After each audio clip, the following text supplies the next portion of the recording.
the bed.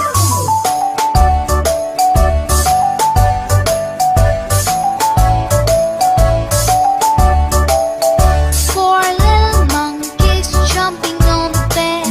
One fell off and bumped his head. Mother called the doctor and the doctor said, No more jumping on the bed.